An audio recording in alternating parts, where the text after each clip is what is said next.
Sun Tzu and the Art of War. Chapter 1. Laying Plans.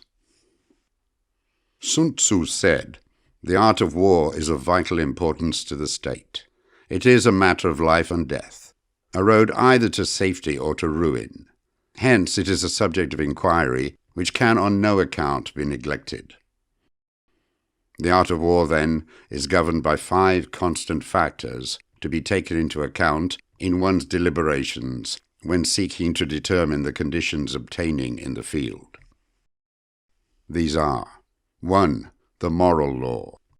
2. Heaven. 3. Earth. 4. The commander. 5. Method and discipline. The moral law causes the people to be in complete accord with their ruler, so that they will follow him regardless of their lives, undismayed by any danger. Heaven signifies night and day, cold and heat, times and seasons. Earth comprises distances, great and small, danger and security, open ground and narrow passes, the chances of life and death.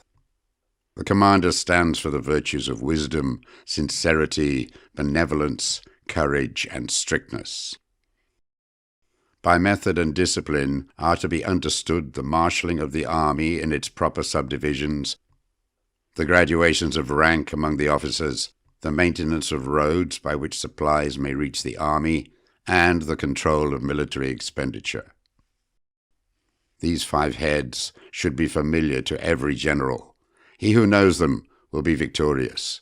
He who knows them not will fail. Therefore, in your deliberations, when seeking to determine the military conditions, let them be made the basis of a comparison. In this wise: 1. Which of the 2 sovereigns is imbued with the moral law? 2. Which of the 2 generals has most ability? 3. With whom lie the advantages derived from heaven and earth? 4. On which side is discipline most rigorously enforced? 5. Which army is stronger? 6. On which side are officers and men more highly trained? 7. In which army is there the greater constancy, both in reward and punishment? By means of these 7 considerations, I can forecast victory or defeat. The general that hearkens to my counsel and acts upon it will conquer. Let such a one be retained in command. The general that hearkens not to my counsel, nor acts upon it, will suffer defeat. Let such a one be dismissed. While heeding the profit of my counsel, avail yourselves also of any helpful circumstances over and beyond the ordinary rules. Accordingly, as circumstances are favorable, one should modify one's plans. All warfare is based on deception. Hence, when able to attack, we must seem unable. When using our forces, we must seem inactive. When we are near, we must make the enemy believe we are far away. When far away, we must make him believe we are near. Hold out baits to entice the enemy, feign disorder, and crush him. If he is secure at all points, be prepared for him. If he is in superior strength, evade him. If your opponent is of choleric temper, seek to irritate him. Pretend to be weak, that he may grow arrogant. If he is taking his ease, give him no rest. If his forces are united, separate them. Attack him when he is unprepared. Appear where you are not expected. These military devices leading to victory must not be divulged beforehand. Now, the general who wins a battle makes many calculations in his temple ere the battle is fought. The general who loses a battle makes but few calculations beforehand. Thus do many calculations lead to victory and few calculations to defeat. How much more no calculation at all? It is by attention to this point that I can foresee who is likely to win or lose. Chapter 2. Waging War.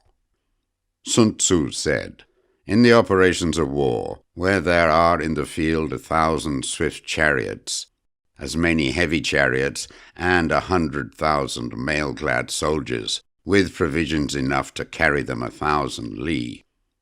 The expenditure at home and at the front, including entertainment of guests, small items such as glue and paint, and some spent on chariots and armor, will reach the total of 1,000 ounces of silver per day.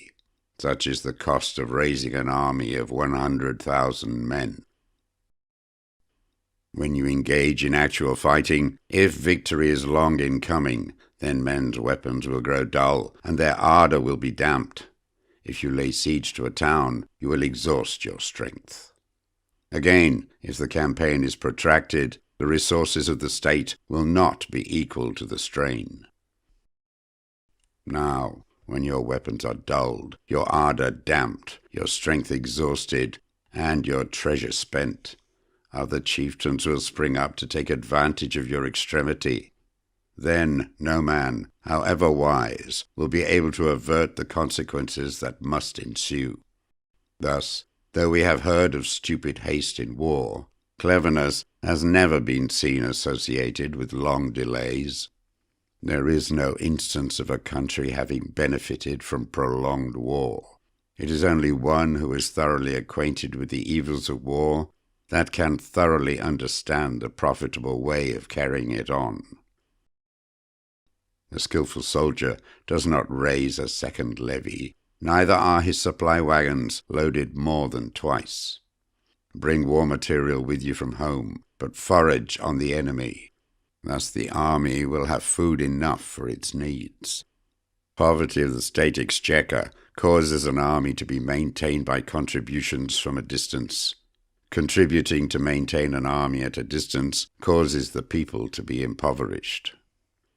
On the other hand, the proximity of an army causes prices to go up, and high prices cause the people's substance to be drained away. When their substance is drained away, the peasantry will be afflicted by heavy exactions. With this loss of substance and exhaustion of strength, the homes of the people will be stripped bare, and 3/10 of their income will be dissipated, while government expenses for broken chariots, worn-out horses, breastplates and helmets, bows and arrows, spears and shields, protective mantles, draft oxen and heavy wagons will amount to 4/10 of its total revenue. Hence a wise general makes a point of foraging on the enemy. 1 cartload of the enemy's provisions is equivalent to 20 of one's own, and likewise a single pickle from his provender is equal to 20 from one's own store. Now, in order to kill the enemy, our men must be roused to anger. That there may be advantage from defeating the enemy, they must have their rewards. Therefore, in chariot fighting, when 10 or more chariots have been taken, those should be rewarded who took the first. Our own flags should be substituted for those of the enemy, and the chariots mingled and used in conjunction with our own. The captured soldiers should be kindly treated and kept. This is called using the conquered foe to augment one's own strength. In war, then, let your great object be victory, not lengthy campaigns.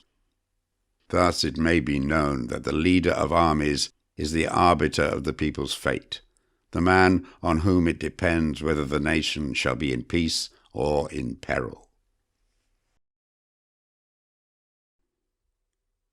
Chapter 3. Attack by Stratagem. Sun Tzu said, "In the practical art of war, the best thing of all is to take the enemy's country whole and intact. To shatter and destroy it is not so good. So too, it is better to recapture an army entire than to destroy it, to capture a regiment, a detachment, or a company entire than to destroy them. Hence, to fight and conquer in all your battles is not supreme excellence. Supreme excellence consists in breaking the enemy's resistance without fighting." Thus, the highest form of generalship is to balk the enemy's plans. The next best is to prevent the junction of the enemy's forces. The next, in order, is to attack the enemy's army in the field, and the worst policy of all is to besiege walled cities. The rule is not to besiege walled cities if it can possibly be avoided. The preparation of mantlets, movable shelters, and various implements of war will take up 3 whole months, and the piling up of mounds over against the walls will take 3 months more. The general, unable to control his irritation, will launch his men to the assault like swarming ants, with the result that 1/3 of his men are slain, while the town still remains untaken. Such are the disastrous effects of a siege. Therefore, the skilled leader subdues the enemy's troops without any fighting. He captures their cities without laying siege to them. He overthrows their kingdom without lengthy operations in the field. With his forces intact, he will dispute the mastery of the empire, and thus, without losing a man, his triumph will be complete. This is the method of attacking by stratagem. It is the rule in war, if our forces are 10 to the enemy's 1, to surround him; if 5 to 1, to attack him; if twice as numerous, to divide our army into 2. If equally matched, we can offer battle. If slightly inferior in numbers, we can avoid the enemy. If quite unequal in every way, we can flee from him. Hence, though an obstinate fight may be made by a small force, in the end it must be captured by the larger force. Now, the general is the bulwark of the state. If the bulwark is complete at all points, the state will be strong. If the bulwark is defective, the state will be weak. There are 3 ways in which a ruler can bring misfortune upon his army: by commanding the army to advance or to retreat, being ignorant of the fact that it cannot obey. This is called hobbling the army. By attempting to govern an army in the same way as he administers a kingdom, being ignorant of the conditions which obtain in an army. This causes restlessness in the soldiers' minds. By employing the officers of his army without discrimination, through ignorance of the military principle of adaptation to circumstances. This shakes the confidence of the soldiers. But when the army is restless and distrustful, trouble is sure to come from the other feudal princes. This is simply bringing anarchy into the army and flinging victory away. Thus we may know that there are 5 essentials for victory. 1. He will win who knows when to fight and when not to fight. 2. He will win who knows how to handle both superior and inferior forces. 3. He will win whose army is animated by the same spirit throughout all its ranks. 4. He will win who, prepared himself, waits to take the enemy unprepared. 5. He will win who has military capacity and is not interfered with by the sovereign. Hence the saying, if you know the enemy and know yourself, you need not fear the result of 100 battles. If you know yourself, but not the enemy, for every victory gained, you will also suffer a defeat. If you know neither the enemy nor yourself, you will succumb in every battle. Chapter 4. Tactical Dispositions. Sun Tzu said, "The good fighters of old first put themselves beyond the possibility of defeat, and then waited for an opportunity of defeating the enemy." To secure ourselves against defeat lies in our own hands, but the opportunity of defeating the enemy is provided by the enemy himself. Thus, the good fighter is able to secure himself against defeat, but cannot make certain of defeating the enemy. Hence the saying, one may know how to conquer without being able to do it. Security against defeat implies defensive tactics. Ability to defeat the enemy means taking the offensive. Standing on the defensive indicates insufficient strength, attacking a superabundance of strength. The general who is skilled in defense hides in the most secret recesses of the earth. He who is skilled in attack flashes forth from the topmost heights of heaven. Thus, on one hand, we have ability to protect ourselves. On the other, a victory that is complete. To see victory only when it is within the ken of the common herd is not the acme of excellence. Neither is it the acme of excellence if you fight and conquer, and the whole empire says, "Well done." To lift an autumn hare is no sign of great strength. To see the sun and moon is no sign of sharp sight. To hear the noise of thunder is no sign of a quick ear. What the ancients called a clever fighter is one who not only wins, but excels in winning with ease. Hence his victories bring him neither reputation for wisdom nor credit for courage. He wins his battles by making no mistakes. Making no mistakes is what establishes the certainty of victory, for it means conquering an enemy that is already defeated. Hence the skillful fighter puts himself into a position which makes defeat impossible, and does not miss the moment for defeating the enemy. Thus it is that in war the victorious strategist only seeks battle after the victory has been won, whereas he who is destined to defeat first fights and afterwards looks for victory. The consummate leader cultivates the moral law and strictly adheres to method and discipline. Thus it is in his power to control success. In respect of military method, we have, firstly, measurement, secondly, estimation of quantity, thirdly, calculation, fourthly, balancing of chances, fifthly, victory. Measurement owes its existence to earth, estimation of quantity to measurement, calculation to estimation of quantity, balancing of chances to calculation, and victory to balancing of chances. A victorious army, opposed to a routed one, is as a pound's weight placed in a scale against a single grain. The onrush of a conquering force is like the bursting of pent-up waters into a chasm 1,000 fathoms deep. Chapter 5. Energy. Sun Tzu said, "The control of a large force is the same principle as the control of a few men. It is merely a question of dividing up their numbers." Fighting with a large army under your command is nowise different from fighting with a small one. It is merely a question of instituting signs and signals. To ensure that your whole host may withstand the brunt of the enemy's attack and remain unshaken, this is effected by maneuvers direct and indirect. That the impact of your army may be like a grindstone dashed against an egg, this is effected by the science of weak points and strong. In all fighting, the direct method may be used for joining battle, but indirect methods will be needed in order to secure victory.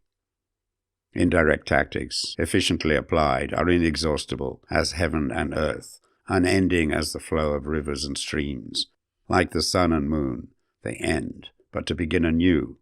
Like the 4 seasons, they pass away to return once more. There are not more than 5 musical notes, yet the combinations of these 5 give rise to more melodies than can ever be heard. There are not more than 5 primary colors, blue, yellow, red, white, black. Yet in combination they produce more hues than can ever be seen. There are not more than 5 cardinal tastes, sour, acrid, salt, sweet, bitter. Yet combinations of them yield more flavors than can ever be tasted. In battles there are not more than 2 methods of attack, the direct and the indirect. Yet these 2 in combination give rise to an endless series of maneuvers. The direct and the indirect lead on to each other in turn. It is like moving in a circle. You never come to an end. Who can exhaust the possibilities of their combination? The onset of troops is like the rush of a torrent which will even roll stones along in its course. The quality of decision is like the well-timed swoop of a falcon which enables it to strike and destroy its victim. Therefore the good fighter will be terrible in his onset and prompt in his decision. Energy may be likened to the bending of a crossbow. decision to the releasing of a trigger. Amid the turmoil and tumult of battle, there may be seeming disorder, and yet no real disorder at all. Amid confusion and chaos, your array may be without head or tail, yet it will be proof against defeat. Simulated disorder postulates perfect discipline. Simulated fear postulates courage. Simulated weakness postulates strength. Hiding order between the cloak of disorder is simply a question of subdivision. Concealing courage under a show of timidity presupposes a fund of latent energy. Masking strength with weakness is to be effected by tactical dispositions. Thus, one who is skillful at keeping the enemy on the move maintains deceitful appearances according to which the enemy will act. He sacrifices something that the enemy may snatch at. By holding out baits, he keeps him on the march. Then, with a body of picked men, he lies in wait for him. The clever combatant looks to the effect of combined energy and does not require too much from individuals. Hence his ability to pick out the right men and utilize combined energy. When he utilizes combined energy, his fighting men become, as it were, like unto rolling logs or stones. For it is in the nature of a log or a stone to remain motionless on level ground, and to move when on a slope. If four-cornered, to come to a standstill, but if round-shaped, to go rolling down. Thus the energy developed by good fighting men is as the momentum of a round stone rolled down a mountain thousands of feet in height. So much on the subject of energy. Chapter 6. Weak Points and Strong. Sun Tzu said, "Whoever is first in the field and awaits the coming of the enemy will be fresh for the fight. Whoever is second in the field and has to hasten to battle will arrive exhausted." Therefore the clever combatant imposes his will on the enemy, but does not allow the enemy's will to be imposed on him. By holding out advantages to him, he can cause the enemy to approach of his own accord. Or, by inflicting damage, he can make it impossible for the enemy to draw near. If the enemy is taking his ease, he can harass him. If well supplied with food, he can starve him out. If quietly encamped, he can force him to move. Appear at points which the enemy must hasten to defend. March swiftly to places where you are not expected. An army may march great distances without distress if it marches through country where the enemy is not. You can be sure of succeeding in your attacks if you only attack places which are undefended. You can ensure the safety of your defense if you only hold positions that cannot be attacked. Hence, that general is skillful in attack whose opponent does not know what to defend. And he is skillful in defense whose opponent does not know what to attack. O divine art of subtlety and secrecy, through you we learn to be invisible, through you inaudible, and hence we can hold the enemy's fate in our hands.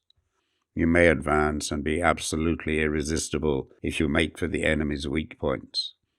You may retire and be safe from pursuit if your movements are more rapid than those of the enemy. If we wish to fight, the enemy can be forced to an engagement even though he be sheltered behind a high rampart and a deep ditch. All we need to do is attack some other place that he will be obliged to relieve. If we do not wish to fight, we can prevent the enemy from engaging us even though the lines of our encampment be merely traced out on the ground. All we need to do is to throw something odd and unaccountable in his way.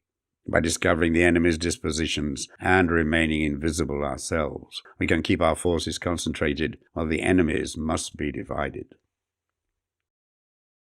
We can form a single united body while the enemy must split up into fractions. Hence, there will be a whole pitted against separate parts of a whole, which means that we shall be many to the enemy's few. And if we are able thus to attack an inferior force with a superior one, our opponents will be in dire straits. The spot where we intend to fight must not be made known, for then the enemy will have to prepare against a possible attack at several different points, and his forces being thus distributed in many directions, the numbers we shall have to face at any given point will be proportionately few.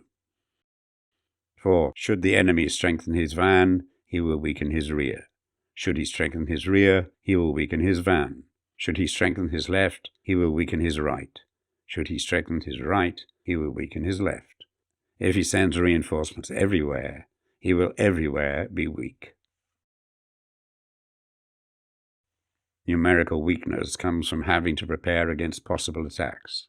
Numerical strength from compelling our adversary to make these preparations against us. Knowing the place and the time of the coming battle, we may concentrate from the greatest distances in order to fight. But if neither time nor place be known, then the left wing will be impotent to succor the right equally impotent to succor the left, the van unable to relieve the rear, or the rear to support the van. How much more so if the furthest portions of the army are anything under 100 li apart, and even the nearest are separated by several li. Though according to my estimate the soldiers of Wei exceeded our own in number, that shall advantage them nothing in the matter of victory. I say then that victory can be achieved. Though the enemy be stronger in numbers, we may prevent him from fighting, scheme so as to discover his plans and the likelihood of their success. Rouse him and learn the principle of his activity or inactivity. Force him to reveal himself so as to find out his vulnerable spots. Carefully compare the opposing army with your own, so that you may know where strength is superabundant and where it is deficient. In making tactical dispositions, the highest pitch you can attain is to conceal them. Conceal your dispositions, and you will be safe from the prying of the subtlest spies, from the machinations of the wisest brains. How victory may be produced for them out of the enemy's own tactics, that is what the multitude cannot comprehend. All men can see the tactics whereby I conquer, but what none can see is the strategy out of which victory is evolved. Do not repeat the tactics which have gained you one victory, but let your methods be regulated by the infinite variety of circumstances. Military tactics are like unto water, for water in its natural course runs away from high places and hastens downwards. So in war, the way is to avoid what is strong and to strike at what is weak. Water shapes its course according to the nature of the ground over which it flows. The soldier works out his victory in relation to the foe whom he is facing. Therefore, just as water retains no constant shape, so in warfare there are no constant conditions. He who can modify his tactics in relation to his opponent and thereby succeed in winning may be called a heaven-born captain. The 5 elements, water, fire, wood, metal, earth, are not always equally predominant. The 4 seasons make way for each other in turn. There are short days and long. The moon has its periods of waning and waxing. Chapter 7. Maneuvering. Sun Tzu said, "In war, the general receives his commands from the sovereign. Having collected an army and concentrated his forces, he must blend and harmonize the different elements thereof before pitching his camp. After that comes tactical maneuvering, than which there is nothing more difficult. The difficulty of tactical maneuvering consists in turning the devious into the direct, and misfortune into gain. Thus, to take a long and circuitous route after enticing the enemy out of the way, and those starting after him to contrive to reach the goal before him, shows knowledge of the artifice of deviation. Maneuvering with an army is advantageous, with an undisciplined multitude most dangerous. If you set a fully equipped army in march in order to snatch an advantage, the chances are that you will be too late. On the other hand, to detach a flying column for the purpose involves the sacrifice of its baggage and stores. Thus, if you order your men to roll up their buff coats and make forced marches without halting day or night, covering double the usual distance at a stretch, doing 100 li in order to wrest an advantage, the leaders of all your 3 divisions will fall into the hands of the enemy. The stronger men will be in front, the jaded ones will fall behind, and on this plan only 1/10 of your army will reach its destination. If you march 50 li in order to outmaneuver the enemy, you will lose the leader of your first division, and only half your force will reach the goal. If you march 30 li with the same object, 2/3 of your army will arrive. We may take it, then, that an army without its baggage train is lost. Without provisions, it is lost. Without bases of supply, it is lost. We cannot enter into alliance until we are acquainted with the designs of our neighbors. We are not fit to lead an army on the march unless we are familiar with the face of the country, its mountains and forests, its pitfalls and precipices, its marshes and swamps. We shall be unable to turn natural advantage to account unless we make use of local guides. In war, practice dissimulation, and you will succeed. Whether to concentrate or to divide your troops must be decided by circumstances. Let your rapidity be that of the wind, your compactness that of the forest. In raiding and plundering, be like fire. Immovability is like a mountain. Let your plans be dark and impenetrable as night, and when you move, fall like a thunderbolt. When you plunder a countryside, let the spoil be divided amongst your men. When you capture new territory, cut it up into allotments for the benefit of the soldiery. Ponder and deliberate before you make a move. He will conquer who has learned the artifice of deviation. Such is the art of maneuvering. The Book of Army Management says, on the field of battle, the spoken word does not carry far enough. Hence the institution of gongs and drums. Nor can ordinary objects be seen clearly enough. Hence the institution of banners and flags. Gongs and drums, banners and flags are means whereby the ears and eyes of the host may be focused on one particular point. The host thus forming a single united body, it is impossible either for the brave to advance alone or for the cowardly to retreat alone. This is the art of handling large masses of men. In night fighting, then, make much use of signal fires and drums, and in fighting by day of flags and banners, as a means of influencing the ears and eyes of your army. The whole army may be robbed of its spirit. A commander-in-chief may be robbed of his presence of mind. Now, a soldier's spirit is keenest in the morning. By noonday it has begun to flag, and in the evening his mind is bent only on returning to camp. A clever general, therefore, avoids an army when the spirit is keen, but attacks it when it is sluggish and inclined to return. This is the art of studying moods. Disciplined and calm, to await the appearance of disorder and hubbub amongst the enemy. This is the art of retaining self-possession. To be near the goal while the enemy is still far from it. To wait at ease while the enemy is toiling and struggling. To be well fed while the enemy is famished. This is the art of husbanding one's strength. To refrain from intercepting an enemy whose banners are in perfect order. To refrain from attacking an army drawn up in calm and confident array. This is the art of studying circumstances. It is a military axiom not to advance uphill against the enemy, nor to oppose him when he comes downhill. Do not pursue an enemy who simulates flight. Do not attack soldiers whose temper is keen. Do not swallow bait offered by the enemy. Do not interfere with an army that is returning home. When you surround an army, leave an outlet free. Do not press a desperate foe too hard. Such is the art of warfare.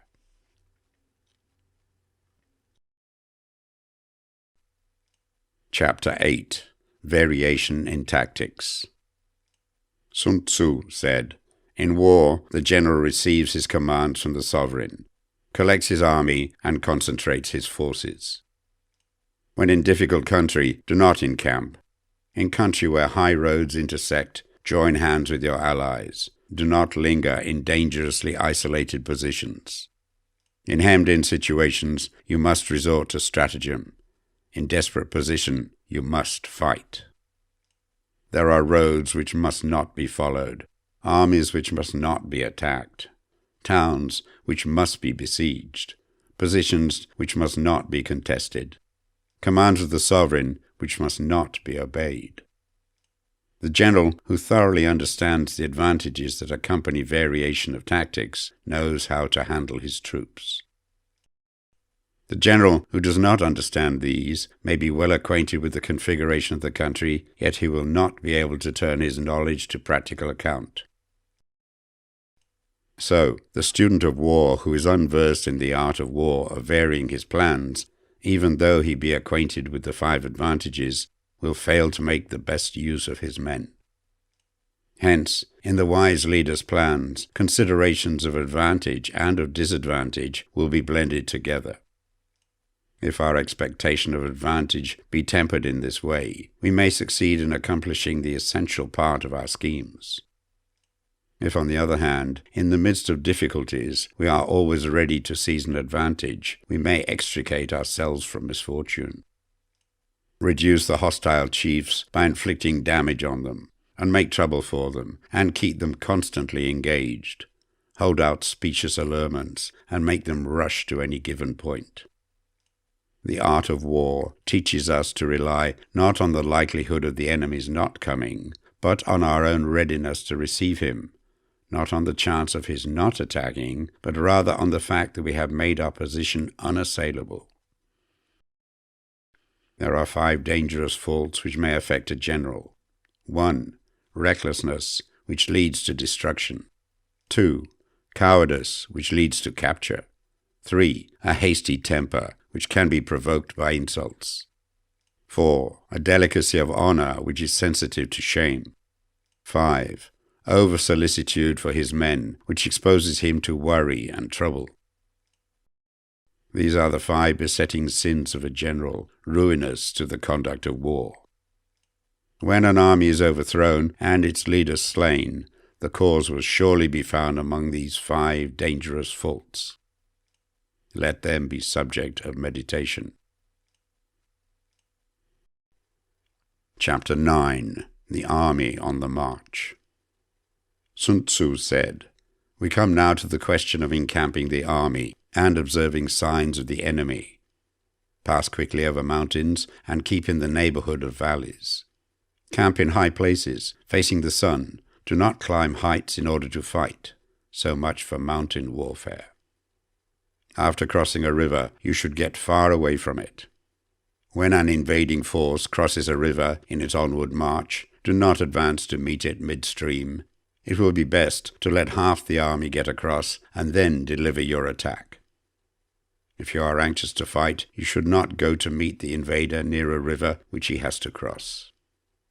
Moor your craft higher up than the enemy and facing the sun. Do not move upstream to meet the enemy.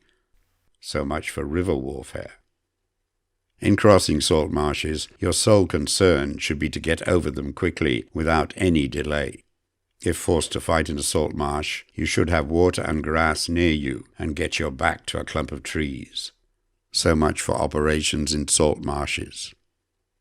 In dry, level country, take up an easily accessible position with rising ground to your right and on your rear, so that the danger may be in front and safety lie behind. So much for campaigning in flat country. These are 4 useful branches of military knowledge which enabled the Yellow Emperor to vanquish 4 several sovereigns. All armies prefer high ground to low and sunny places to dark. If you are careful with your men and camp on hard ground, the army will be free from disease of every kind, and this will spell victory. When you come to a hill or a bank, occupy the sunny side, with the slope on your right rear. Thus, you will at once act for the benefit of your soldiers and utilize the natural advantages of the ground. When, in consequence of heavy rains up country, a river which you wish to ford is swollen and flecked with foam, you must wait till it subsides. Country in which there are precipitous cliffs with torrents running between, deep natural hollows, confined places, tangled thickets, quagmires and crevices, should be left with all possible speed and not approached. While we keep away from such places, we should get the enemy to approach them. While we face them, we should let the enemy have them on its rear. If in the neighborhood of your camp there should be any hilly country, Ponds surrounded by aquatic grass, hollow basins filled with reeds, or woods with thick undergrowth, they must be carefully routed out and searched. For these are places where men in ambush or insidious spies are likely to be lurking. When the enemy is close at hand and remains quiet, he is relying on the natural strength of his position. When he keeps aloof and tries to provoke a battle, he is anxious for the other side to advance. If his place of encampment is easy of access, he is tendering a bait. Movement amongst the trees of a forest shows that the enemy is advancing. The appearance of a number of screens in the midst of thick grass means that the enemy wants to make us suspicious. The rising of birds in their flight is the sign of an ambuscade. Startled beasts indicate that a sudden attack is coming. When there is dust rising in a high column, it is the sign of chariots advancing. When the dust is low, but spread over a wide area, it betokens the approach of infantry. When it branches out in different directions, it shows that parties have been sent to collect firewood. A few clouds of dust moving to and fro signify that the army is encamping. Humble words and increased preparations are signs that the enemy is about to advance. Violent language and driving forward as if to attack are signs that he will retreat. When the light chariots come out first and take up a position on the wings, it is a sign that the enemy is forming for battle. Peace proposals, unaccompanied by a sworn covenant, indicate a plot. When there is much running about and the soldiers fall into rank, it means that the critical moment has come. When some are seen advancing and some retreating, it is a lure. When the soldiers stand leaning on their spears, they are faint from want of food. If those who are sent to draw water begin by drinking themselves, the army is suffering from thirst. If the enemy sees an advantage to be gained and makes no effort to secure it, the soldiers are exhausted. If birds gather on any spot, it is unoccupied. Clamour by night betokens nervousness. If there is a disturbance in the camp, the general's authority is weak. If the banners and flags are shifted about, sedition is afoot. If the officers are angry, it means the men are weary. When an army feeds its horses with grain and kills its cattle for food, and when the men do not hang their cooking pots over the campfires, showing that they will not return to their tents, you may know that they are determined to fight to the death. The sign of men whispering together in small knots or speaking in subdued tones points to disaffection amongst the rank and file. Too frequent rewards signify that the enemy is at the end of his resources. Too many punishments betray a condition of dire distress.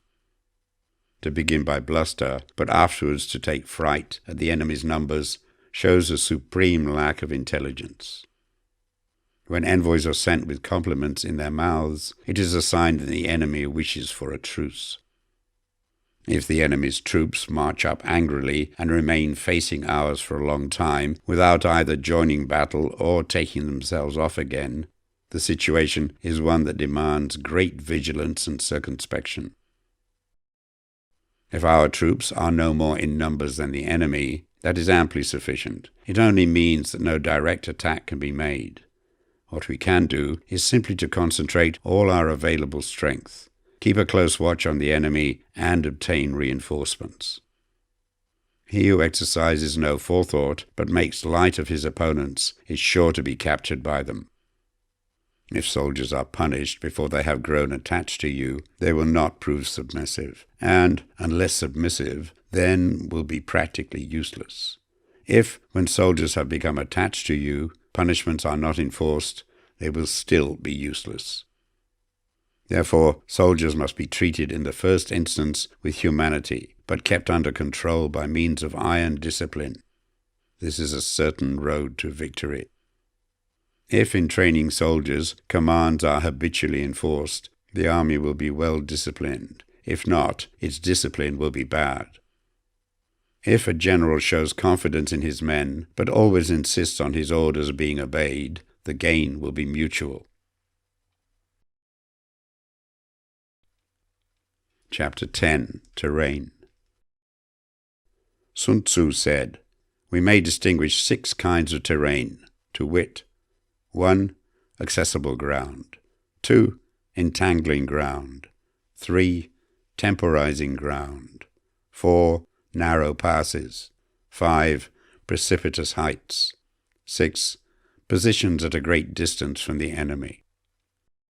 Ground which can be freely traversed by both sides is called accessible. With regard to ground of this nature, be before the enemy in occupying the raised and sunny spots, and carefully guard your line of supplies. Then you will be able to fight with advantage. Ground which can be abandoned but is hard to reoccupy is called entangling. From a position of this sort, if the enemy is unprepared, you may sally forth and defeat him. But if the enemy is prepared for your coming, and you fail to defeat him, then, return being impossible, disasters will ensue. When the position is such that neither side will gain by making the first move, it is called temporizing ground.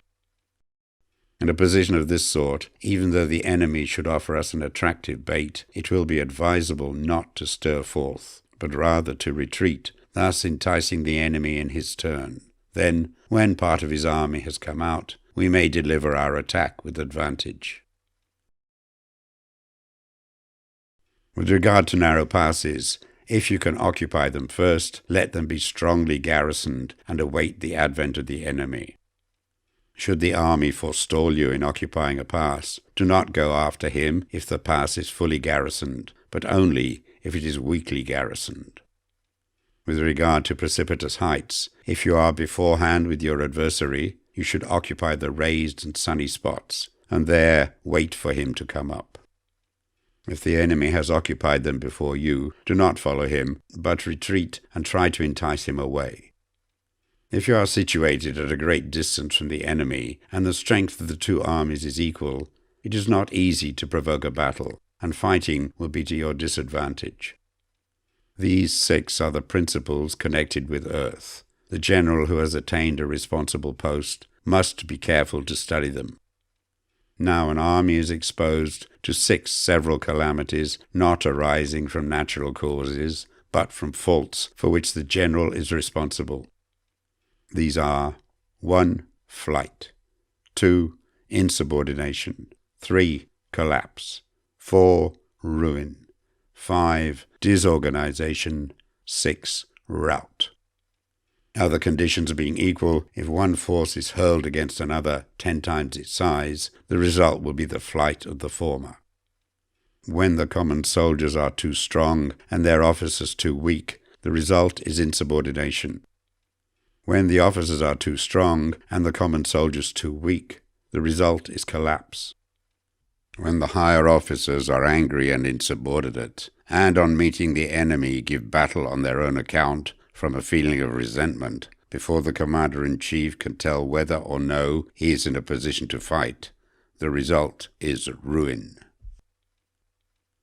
When the general is weak and without authority, when his orders are not clear and distinct, when there are no fixed duties assigned to officers and men, and the ranks are formed in a slovenly, haphazard manner, the result is utter disorganization. When a general, unable to estimate the enemy's strength, allows an inferior force to engage a larger one, or hurls a weak detachment against a powerful one, and neglects to place picked soldiers in the front rank, the result must be rout. There are 6 ways of courting defeat, which must be carefully noted by the general who has attained a responsible post. The natural formation of the country is the soldier's best ally, but a power of estimating the adversary, of controlling the forces of victory, and of shrewdly calculating difficulties, dangers, and distances constitutes the test of a great general. He who knows these things, and in fighting puts his knowledge into practice, will win his battles. He who knows them not, nor practices them, will surely be defeated. If fighting is sure to result in victory, then you must fight, even though the ruler forbid it. If fighting will not result in victory, then you must not fight, even at the ruler's bidding. The general who advances without coveting fame and retreats without fearing disgrace, whose only thought is to protect his country and do good service for his sovereign, is the jewel of the kingdom. Regard your soldiers as your children, and they will follow you into the deepest valleys. Look upon them as your own beloved sons, and they will stand by you even unto death. If, however, you are indulgent, but unable to make your authority felt, kind-hearted, but unable to enforce your commands, and incapable, moreover, of quelling disorder, then your soldiers must be likened to spoilt children. They are useless for any practical purpose. If we know that our own men are in a condition to attack, but are unaware that the enemy is not open to attack, we have gone only halfway towards victory. If we know that the enemy is open to attack, but are unaware that our own men are not in a condition to attack, we have only gone halfway towards victory. If we know that the enemy is open to attack, and also know that our men are in a condition to attack, but are unaware that the nature of the ground makes fighting impracticable, we have still gone only halfway towards victory. Hence the experienced soldier, once in motion, is never bewildered. Once he has broken camp, he is never at a loss. Hence the saying, if you know the enemy and know yourself, your victory will not stand in doubt. If you know heaven and know earth, you may make your victory complete. Chapter 11. The 9 Situations. Sun Tzu said, "The art of war recognizes 9 varieties of ground. 1. Dispersive ground. 2. Facile ground. 3. Contentious ground. 4. Open ground. 5. Ground of intersecting highways. 6. Serious ground. 7. Difficult ground. 8. Hemmed-in ground. 9. Desperate ground." When a chieftain is fighting in his own territory, it is dispersive ground. When he has penetrated into hostile territory, but to no great distance, it is facile ground. Ground the possession of which imports great advantage to either side is contentious ground. Ground on which each side has liberty of movement is open ground. Ground which forms the key to 3 contiguous states, so that he who occupies it first has most of the empire at his command, is a ground of intersecting highways. When an army has penetrated into the heart of a hostile country, leaving a number of fortified cities in its rear, it is serious ground. Mountain forests, rugged steeps, marshes and fens, all country that is hard to traverse, this is difficult ground. Ground which is reached through narrow gorges, and from which we can only retire by tortuous paths, so that a small number of the enemy would suffice to crush a large body of our men. This is hemmed-in ground. Ground on which we can only be saved from destruction by fighting without delay is desperate ground. On dispersive ground, therefore, fight not. On facile ground, halt not. On contentious ground, attack not. On open ground, do not try to block the enemy's way. On the ground of intersecting highways, join hands with your allies. On serious ground, gather in plunder. In difficult ground, keep steadily on the march. On hemmed-in ground, resort to stratagem. On desperate ground, fight. Those who were called skillful leaders of old knew how to drive a wedge between the enemy's front and rear, to prevent cooperation between his large and small divisions, to hinder the good troops from rescuing the bad, the officers from rallying their men. When the enemy's men were united, they managed to keep them in disorder. When it was to their advantage, they made a forward move. When otherwise, they stopped still. If asked how to cope with a great host of the enemy in orderly array and on the point of marching to the attack, I should say, begin by seizing something which your opponent holds dear. Then he will be amenable to your will.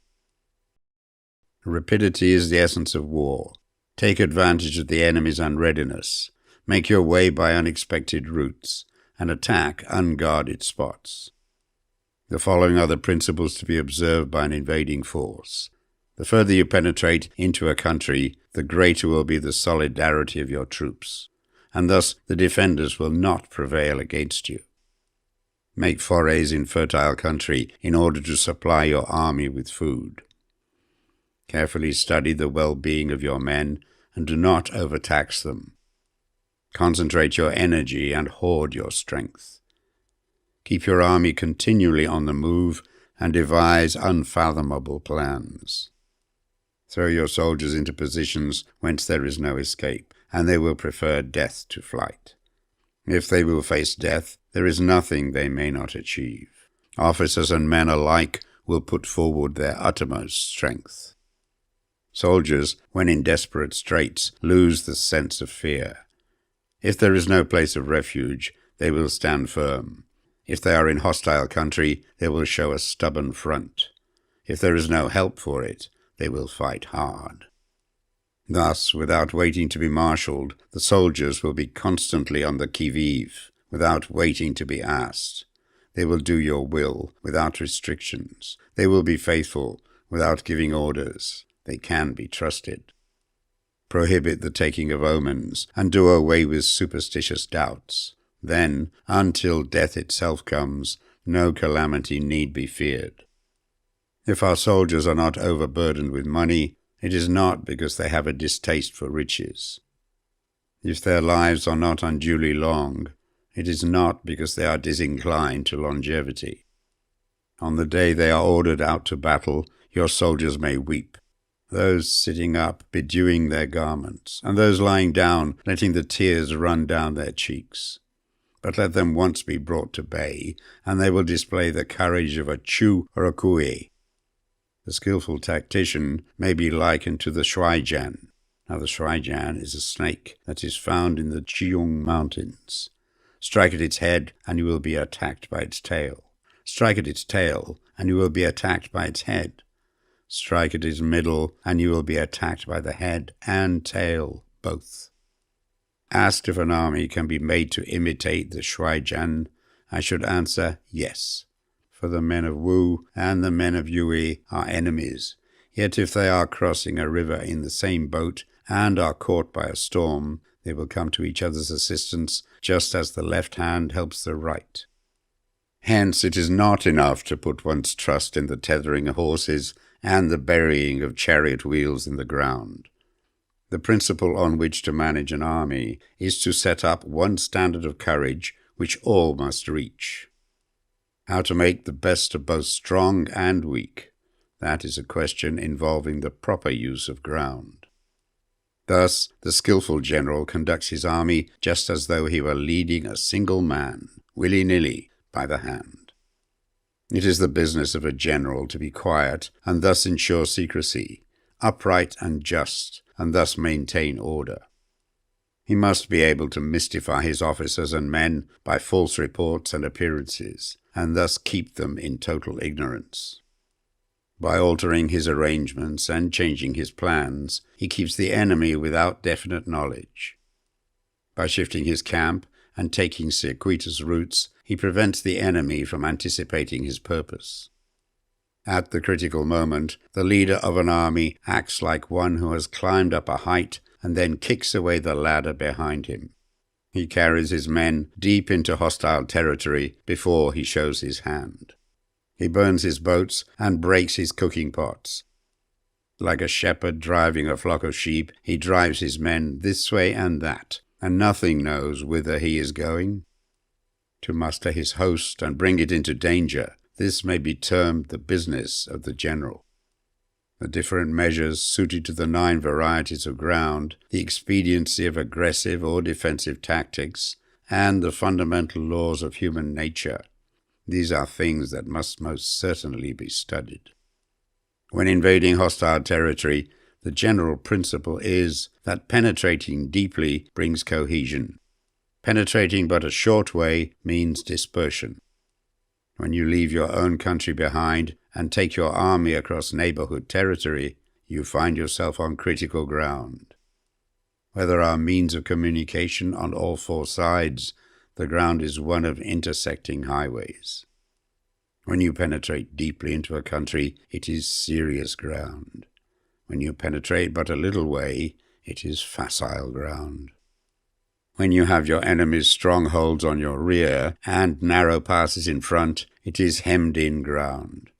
When there is no place of refuge at all, it is desperate ground. Therefore, on dispersive ground, I would inspire my men with unity of purpose. On facile ground, I would see that there is close connection between all parts of my army. On contentious ground, I would hurry up my rear. On open ground, I would keep a vigilant eye on my defenses. On ground of intersecting highways, I would consolidate my alliances. On serious ground, I would try to ensure a continuous stream of supplies. On difficult ground, I would keep pushing on along the road. On hemmed-in ground, I would block any way of retreat. On desperate ground, I would proclaim to my soldiers the hopelessness of saving their lives. For it is the soldier's disposition to offer an obstinate resistance when surrounded, to fight hard when he cannot help himself, and to obey promptly when he has fallen into danger. We cannot enter into alliance with the neighboring princes until we are acquainted with their designs. We are not fit to lead an army on the march unless we are familiar with the face of the country, its mountains and forests, its pitfalls and precipices, its marshes and swamps. We shall be unable to turn natural advantages to account unless we make use of local guides. To be ignored of any one of the following 4 or 5 principles does not befit a warlike prince. When a warlike prince attacks a powerful state, his generalship shows itself in preventing the concentration of the enemy's forces. He overawes his opponents, and their allies are prevented from joining against him. Hence he does not strive to ally himself with all and sundry, nor does he foster the power of other states. He carries out his own secret designs, keeping his antagonists in awe. Thus he is able to capture their cities and overthrow their kingdoms. Bestow rewards without regard to rule. Issue orders without regard to previous arrangements, and you will be able to handle a whole army as though you had to do it with but a single man. Confront your soldiers with the deed itself. Never let them know your design. When the outlook is bright, bring it before their eyes, but tell them nothing when the situation is gloomy. Place your army in deadly peril, and it will survive. Plunge it into desperate straits, and it will come off in safety. For it is precisely when a force has fallen into harm's way that it is capable of striking a blow for victory. Success in warfare is gained by carefully accommodating ourselves to the enemy's purpose. By persistently hanging on to the enemy's flank, we shall succeed in the long run in killing the commander-in-chief. This is called ability to accomplish a thing by sheer cunning. On the day that you take up your command, block the frontier passes, destroy the official tallies, and stop the passage of all emissaries. Be stern in the council chamber so that you may control the situation. If the enemy leaves the door open, you must rush in. Forestall your opponent by seizing what he holds dear, and subtly contrive to time his arrival on the ground. Walk in the path defined by rule, and accommodate yourselves to the enemy until you can fight a decisive battle. At first, then, exhibit the coyness of a maiden until the enemy gives you an opening. Afterwards, emulate the rapidity of a running hare, and it will be too late for the enemy to oppose you. Chapter 12. The Attack by Fire. Sun Tzu said, "There are 5 ways of attacking with fire. The first is to burn the soldiers in their camp. The second is to burn stores. The third is to burn baggage trains. The fourth is to burn arsenals and magazines.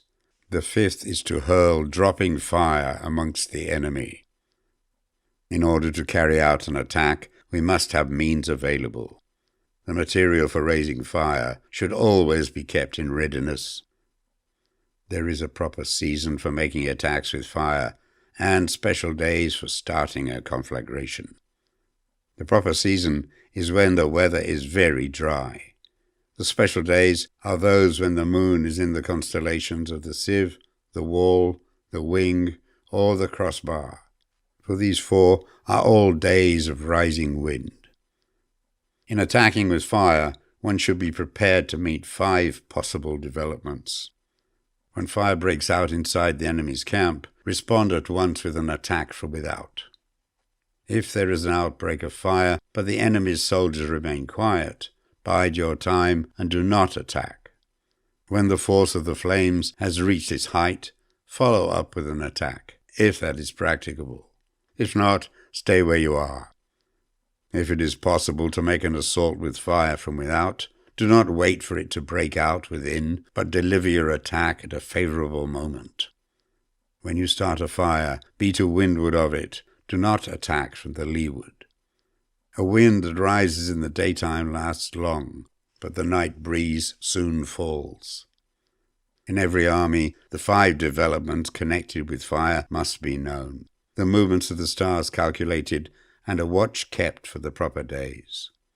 Hence, those who use fire as an aid to the attack show intelligence. Those who use water as an aid to the attack gain an accession of strength. By means of water, an enemy may be intercepted, but not robbed of all his belongings. Unhappy is the fate of one who tries to win his battles and succeed in his attacks without cultivating the spirit of enterprise, for the result is a waste of time and general stagnation. Hence the saying, the enlightened ruler lays his plans well, the good general cultivates his resources. Move not until you see an advantage. Use not your troops unless there is something to be gained. Fight not unless the position is critical. No ruler should put troops into the field merely to gratify his own spleen.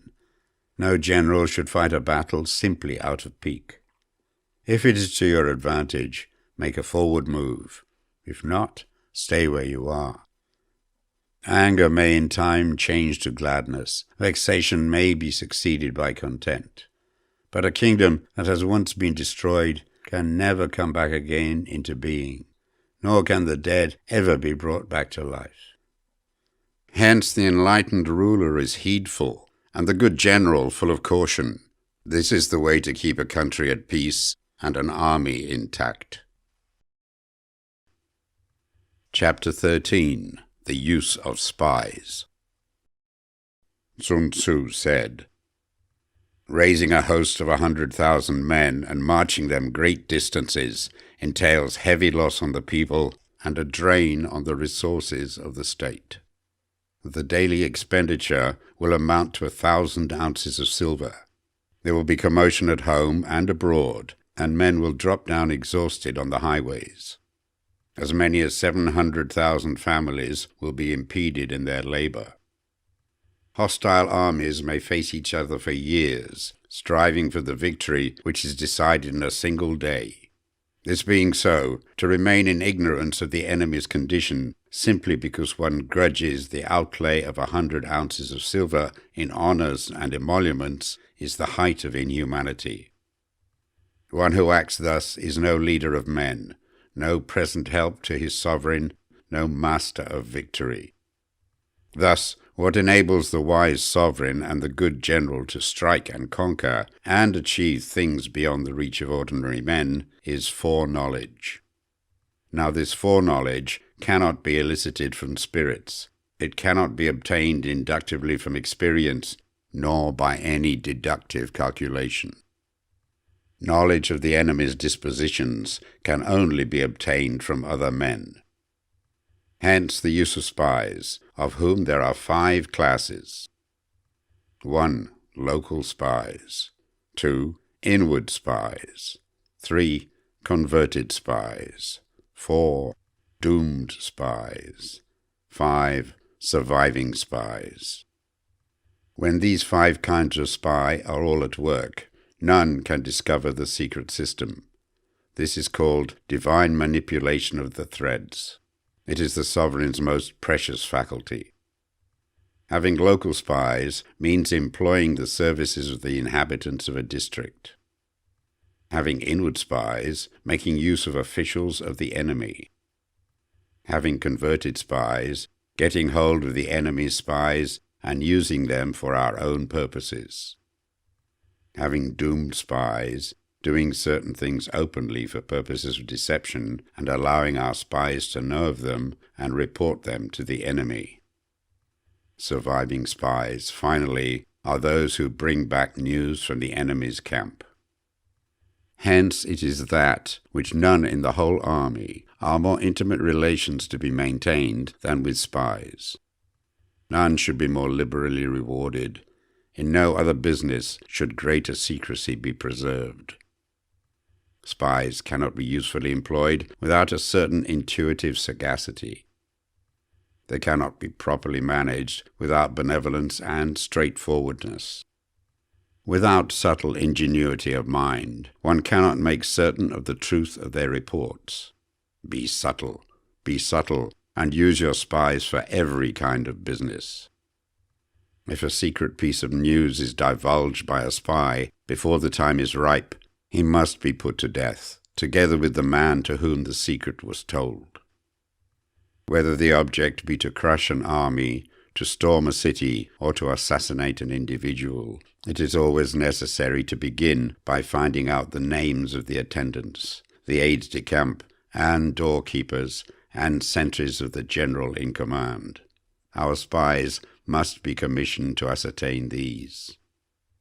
The enemy's spies, who have come to spy on us, must be sought out, tempted with bribes, led away, and comfortably housed. Thus they will become converted spies and available for our service. It is through the information brought by the converted spy that we are able to acquire and employ local and inward spies. It is owing to his information again that we can cause the doomed spy to carry false tidings to the enemy. Lastly, it is by his information that the surviving spy can be used on appointed occasions. The end and aim of spying, in all its 5 varieties, is knowledge of the enemy, and this knowledge can only be derived in the first instance from the converted spy. Hence it is essential that the converted spy be treated with the utmost liberality. Of old, the rise of the Yin dynasty was due to Ai Chi, who had served under the Hsia. Likewise, the rise of the Zhou dynasty was due to Liu Ya, who had served under the Yin. Hence, it is only the enlightened ruler and the wise general who will use the highest intelligence of the army for purposes of spying, and thereby they achieve great results. Spies are a most important element in warfare, because on them depends an army's ability to move.